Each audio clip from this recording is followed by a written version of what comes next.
Hello मेरे electrons, तो कैसे हो आप लोग। आई होप आप लोग बहुत अच्छे होंगे। और जैसा कि हमने पिछले वीडियो में डिस्कस किया electric field due to dipole के बारे में, उसके एक्सियल पॉइंट की वैल्यू हमने फाइंड की, उसके इक्वेटोरियल पॉइंट की फाइंड की। अब हम थोड़ा हट के टॉपिक डिस्कस करेंगे and that will be continuous charge distribution. ठीक है, अब बेसिकली हम जब डिस्कस करते हैं कि कंटिन्यूअस चार्ज डिस्ट्रीब्यूशन हो क्या सकता है, कंटिन्यूअस का मतलब हर जगह क्या होने वाला है, सेम। तो कंटिन्यूअस के टर्म से हमें पता चलना कि हर जगह उसकी वैल्यू क्या होगी, सेम। तो वही होगा हमारा कंटिन्यूअस। एक होता है कंटिन्यूअस डिस्ट्रीब्यूशन और एक होता है डिसकंटिन्यूअस। होता है डिस्क्रीट पार्टिकल्स। लाइक अगर मैं बोलूं मेरे पास एक पर्टिकुलर कुछ भी है, यहाँ पे कुछ चार्ज ज्यादा है, यहाँ पे नहीं है, यहाँ पे चार्ज बहुत ज्यादा है, इस रीजन में चार्ज कम है, इस रीजन में चार्ज कम है, तो मतलब ये डिस्क्रीट हो गया। डिस्क्रीट का मतलब होगा एक ही जगह पे चार्ज जब ज्यादा हो जाएगा तो डिस्क्रीट पार्टिकल बोल सकते हैं हम। कहीं कम है कहीं ज्यादा है, मतलब यूनिफॉर्मिटी मेंटेन नहीं हो रही। अब जब यूनिफॉर्मिटी मेंटेन होने लगती है तो उसकी केस में जब हम चार्ज डिस्ट्रीब्यूशन करते हैं तो उसी को हम बोलते हैं कंटिन्यूअस चार्ज डिस्ट्रीब्यूशन। ठीक है, क्या बोलते हैं बेटा, कंटिन्यूअस चार्ज डिस्ट्रीब्यूशन। बेसिकली हमारे पास डेफिनेशन जो लिखा देख लेते हैं। A scenario where the charges are evenly spread. Evenly मतलब क्या होगा, equal spread over a length, surface और volume rather than being concentrated at discrete points. मतलब किसी भी एक पॉइंट पे ज्यादा से ज्यादा चार्ज अवेलेबल होंगे, ऐसा नहीं होगा। तो मतलब जहां पे जो फॉर्मेटी है वही रहेगा, उसमें कोई भी चेंजेस होने वाले नहीं है। This means that the charges are closely packed together with minimal space between them. कुछ न कुछ कम से कम स्पेस में दूसरे के साथ क्या होंगे, कनेक्टेड होंगे या पैक्ड होंगे। बेसिकली जैसे कि हमने मास के बारे में पढ़ा था क्लास 11th में, डिस्ट्रीब्यूशन ऑफ मास, तो यहाँ पे क्या है, डिस्ट्रीब्यूशन ऑफ चार्ज है। तो चार्ज का भी डिस्ट्रीब्यूशन कितने टाइप का है बेटा, 3 टाइप का। तो पहले अगर मैं पहले की डिस्कस करूं, पहला जो चार्ज डिस्ट्रीब्यूशन होगा जिसको हम बोलते हैं linear charge distribution. Linear charge distribution, ठीक है। दूसरा होता है aerial charge distribution, areal charge distribution. तीसरा होता है बेटा अपने पास वॉल्यूमेट्रिक या volume charge distribution, volume charge distribution. ठीक है, अब यहां पे टर्म्स है, लीनियर है तो जिसको हम किससे रिप्रेजेंट करेंगे, लेमडा से। एरियल है तो जिसको हम रिप्रेजेंट करेंगे किससे, सिग्मा से। वॉल्यूमेट्रिक है तो इसको रिप्रेजेंट करेंगे रो से। अब यहां पे सबसे पहला अगर मैं पार्टिकल के बारे में बात करूं तो अपने पास पहला जो है लीनियर चार्ज डिस्ट्रीब्यूशन है। ठीक है, तो पहला अगर मैं डिस्कस करूं यहां पे, सबसे पहले डिस्कस करेंगे हम लीनियर चार्ज डिस्ट्रीब्यूशन के बारे में। ठीक है, कि लीनियर चार्ज डिस्ट्रीब्यूशन होता क्या है। लीनियर चार्ज डिस्ट्रीब्यूशन जिसको हम क्या बोलते हैं, लेमडा। लेमडा मीन्स क्या होता है कि जो लेंथ पे हो, ठीक है, कोई एक लेंथ हो गया, लाइक रॉड हो गया, वायर हो गया, इन सब के ऊपर अगर बोला जाए चार्ज पर यूनिट लेंथ, जिसको हम डिफाइन किससे कर सकते हैं, चार्ज पर यूनिट लेंथ। ठीक है, charge per unit length is called linear charge distribution, linear charge distribution. ठीक है, अब लीनियर चार्ज डिस्ट्रीब्यूशन हुआ, दैट मीन्स हमारे पास अब यहां पे टर्म्स देखने लायक है कि क्या है अपने पास। तो that means it is denoted by lambda. Lambda means what, charge upon length per unit length हो गया। ये हमारा एक फॉर्मेशन बन गया। अब इस फॉर्मेशन के साथ साथ हमें अब आगे बढ़ना है कि ये इसका यूनिट क्या हो सकता है। ठीक है, इसका जो यूनिट होगा, पता चार्ज का यूनिट क्या होता है, कूलम, लेंथ का यूनिट मीटर। सो यूनिट क्या हो जाएगा, इसका यूनिट हो जाएगा कूलम पर मीटर। अब डायमेंशन फॉर्मूला क्या हो जाएगा बेटा, डायमेंशन फॉर्मूला कूलम का क्या होता है, A1 T1, मीटर का क्या होता है, L-1। ये हो गया हमारे पास डायमेंशन फॉर्मूला। अब ये किसके लिए एप्लीकेबल है वो देखना है, एप्लीकेबल फॉर, अब किसके लिए एप्लीकेबल है वो देखना बहुत इंपॉर्टेंट है। अगर हमारे पास रॉड है, ठीक है, हमारे पास वायर है, इस तरीके के अगर कोई फॉर्मेशन है, रॉड वायर कोई लेंथ हो गया, उस केस में हम क्या यूज करेंगे, लीनियर चार्ज डिस्ट्रीब्यूशन। ठीक है, ये हो गया हमारा इसके लिए। अब अगर मैं बोलूं तो मैंने एक रैंडम वायर लिया, ठीक है, यहां पे एक मैंने रैंडम वायर लिया है, ये इस तरीके से, इसके ऊपर मैंने चार्ज डिस्ट्रीब्यूशन कर दिया, पॉजिटिव चार्ज डिस्ट्रीब्यूशन है मिनिमल स्पेस में। अब यहां से एक पर्टिकुलर पॉइंट पे मैंने एक चार्ज रखा जिसको मैंने क्या बोला, क्यू। ठीक है, मैंने उसको बोला क्यू, इसका जो पोजीशन वेक्टर है दैट इज आर। अब इस पॉइंट पे यहां पे मैं अगर चार्ज लूंगा तो यहां पे पूरा चार्ज तो मुझे किस पे, टोटल चार्ज क्या है, क्यू, लेकिन मैं इस पॉइंट की बात कर रहा हूं, लेंथ कितना है इसका, एल है। अब इस पॉइंट पे जो चार्ज होगा दैट विल बी क्या हो जाएगा, डी क्यू। अब जब डी क्यू होगा तो हमारे पास फॉर्मेशन क्या था इसका, लेमड़ा इक्वल्स टू क्या होता है अपने पास, क्यू बाई एल। हमें क्यू चाहिए, क्यू इक्वल्स टू क्या हो जाएगा, लेमड़ा एल हो जाएगा। लेकिन यहाँ पे चार्ज भी छोटा हो रहा है, एलिमेंट्री हो रहा है, और लेंथ भी छोटा हो रहा है, दैट मीन्स क्या हो जाएगा, लेंथ भी क्या हो जाएगा अपने पास, D L. D L length की बात किया मैंने, तो यहाँ पे क्या हो जाएगा अपने पास, D Q equals to lambda D L. ये हमारे पास एक फॉर्मेशन याद रखना है इस पॉइंट के लिए। ठीक है, अब जब इसकी बात करेंगे हम, lambda equals to D Q equals to lambda D l मिला, इस पर्टिकुलर पॉइंट पी पे मुझे क्या पता करना है, फोर्स पता करना है। तो इन दोनों के थ्रू कुछ ना कुछ फोर्स होगा, अट्रैक्शन रिपल्सन क्रिएट होगा। अगर दोनों चार्जेस सेम है तो दे विल क्रिएट रिपल्सन। तो रिपल्सिव फोर्स हमें पता करना है, तो क्या हो जाएगा, फोर्स बाय दिस चार्ज, दोनों चार्ज की बात कर रहा हूं मैं, तो क्या हो जाएगा, एफ इक्वल्स टू के क्यू, क्यू हुआ, के क्यू डी क्यू अपॉन क्या हो जाएगा, आर स्क्वायर हुआ। अब जब फोर्स होगा तो फोर्स भी तो छोटा लगेगा, तो यहां पे क्या लिख सकता हूं मैं, डीएफ लिख सकता हूं। अब जब डीएफ लिखूंगा दैट मीन्स यहां पे क्या होगा, दोनों तरफ अगर देखा जाए तो टर्म्स चेंज हो रहे हैं। डी क्यू की जगह पे मैं क्या लिख सकता हूं, lambda d l. So d F equals to के क्यू, और ये हो जाएगा लेमड़ा डी एल अपॉन हो जाएगा आर स्क्वायर। ठीक है, अब इन सारे टर्म्स को अगर मैं देखा जाए तो चेंज करूं, क्योंकि लेंथ की किसकी बात करो, एल, तो यहां पे क्या करेंगे, इंटीग्रेटिंग बोथ साइड्स, तो क्या हो जाएगा, डीएफ को एफ तक लेके जाएंगे, और ये क्या हो जाएगा, k q upon are square. Constant integration कहां से कहां जाएगा इसका, मैं अगर बात करूं एल तक जाएगा, 0 से एल तक जाएगा, तो ये क्या हो जाएगा, लेमड़ा डी एल। ये हमारे पास क्या हो गया, सॉरी, ये अपने पास क्या हो गया, फोर्स। तो फोर्स क्या मिलेगा मुझे, F इक्वल्स टू हो जाएगा अपने पास k q upon are square, integration form में लिख दो, lambda D l, lambda l हो जाएगा, लेमड़ा एल की जगह पे मैं क्या लिख दूंगा, क्यू लिख दूंगा।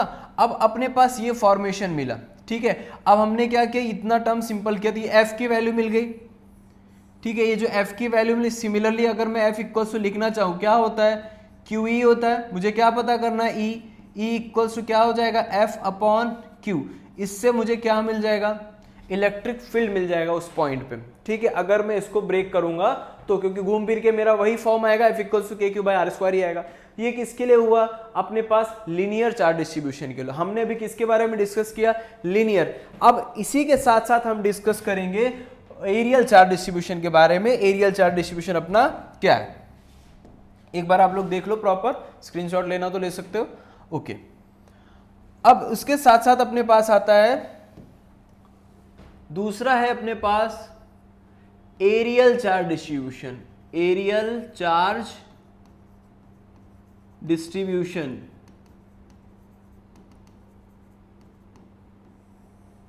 ठीक है, एरियल चार्ज डिस्ट्रीब्यूशन है। अब एरियल चार्ज डिस्ट्रीब्यूशन का मतलब हुआ सिग्मा।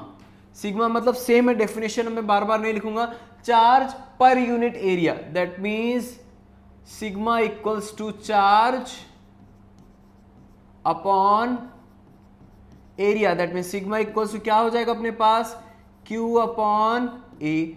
ये हो गया हमारे पास। अब Q अपॉन ए जब हुआ बेटा, तो यहां पे देखना इसका यूनिट क्या हो जाएगा, यूनिट हो जाएगा coulomb per metre square. Dimension formula क्या हो जाएगा बेटा, A1 T1 L-2। ठीक है, अब ये किसके लिए एप्लीकेबल होगा, ये सबसे इंपॉर्टेंट फॉर्म है। तो एप्लीकेबल फॉर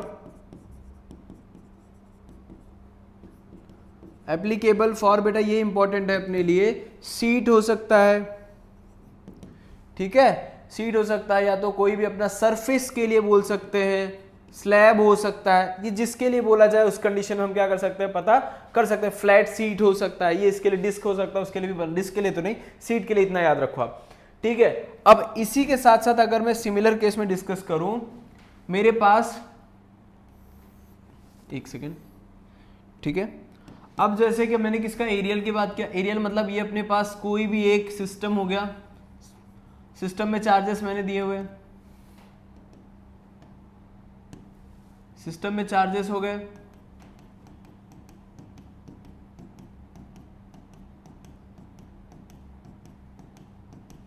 ठीक है। अब ये चार्जेस हो गए, अगर मैं यहां पे बोलूं एक मैंने सीट रख दिया हुआ, इसके ऊपर भी चार्ज डिस्ट्रीब्यूशन मैंने कर दिया हुआ।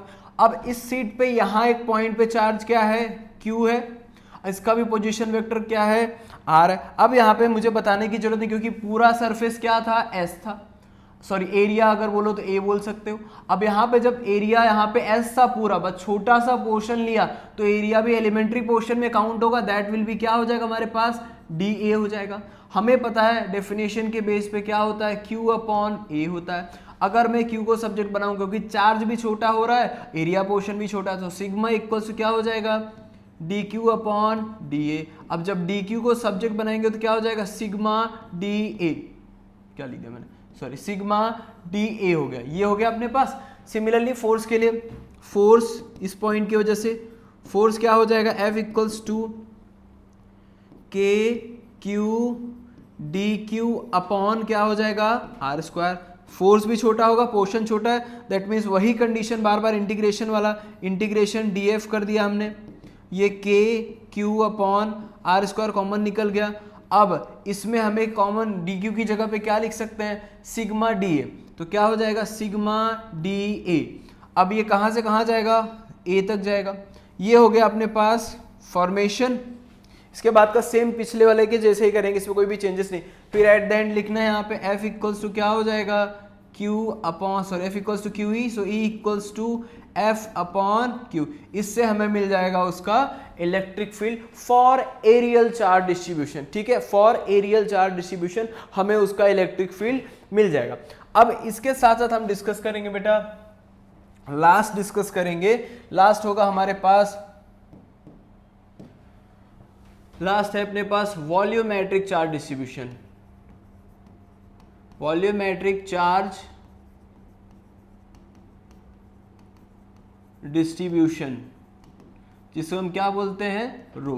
सिमिलर है वो भी, चार्ज पर यूनिट वॉल्यूम, तो क्या हो जाएगा sigma equals to Q by V। ये हो गया हमारे पास formula, charge by volume, charge by volume equals to row.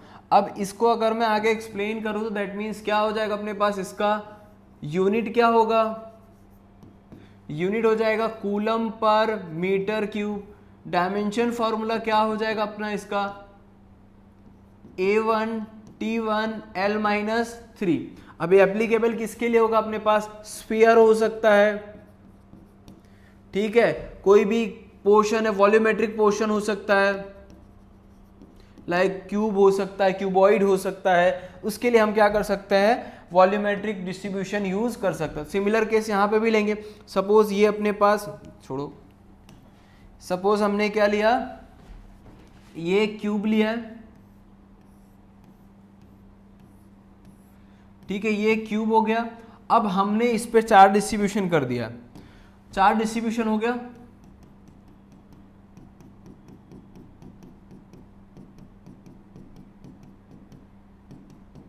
Charge distribution है, यूनिफॉर्मली चार्ज डिस्ट्रीब्यूशन कर दिया हमने। अब यहां पे हमने एक छोटा पोर्शन लिया चार्ज के लिए, चार्ज के लिए छोटा पोर्शन मतलब यहां पे क्यूबॉइडल पोर्शन लिया हमने, ठीक है। यहां से एक पर्टिकुलर पॉइंट पे एक चार्ज क्या रखा हुआ है, Q, इसका पोजीशन वेक्टर क्या है, R।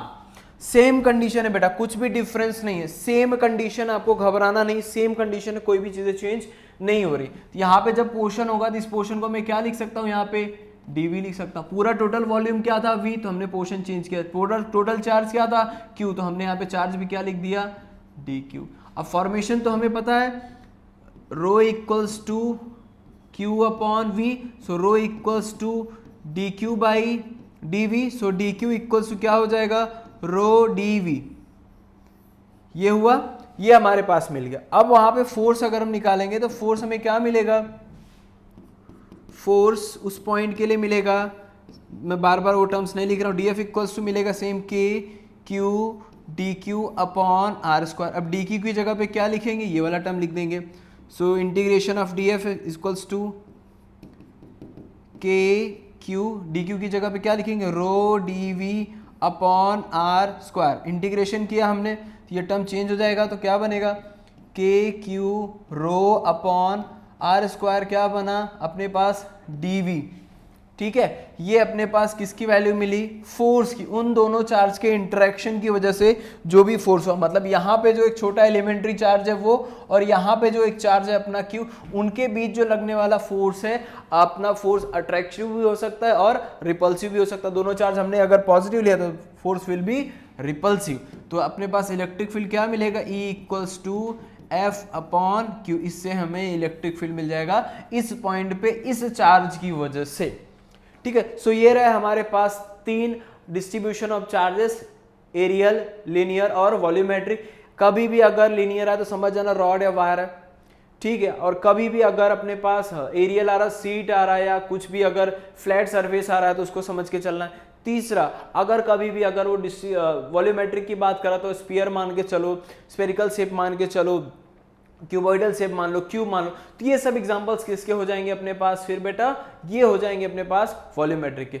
आई होप आपको इस वीडियो में चार्ज डिस्ट्रीब्यूशन समझ में आया होगा, और आपको जो भी डाउट्स है कमेंट डाउन। और नेक्स्ट वीडियो में हम डिस्कस करने वाले हैं गॉस लॉ, जो कि बहुत ज़्यादा इंपॉर्टेंट टॉपिक है। उससे बहुत सारे न्यूमेरिकल हमारे टेक्स्ट बुक में भी हैं, एग्जाम में भी आते हैं, और उससे रिलेटेड बहुत सारे PYQs भी हैं जो हमें सॉर्ट आउट करने ही पड़ेंगे ताकि आपके कॉन्सेप्ट क्या हो जाए, क्लियर हो जाए। तब तक के लिए बाय बाय।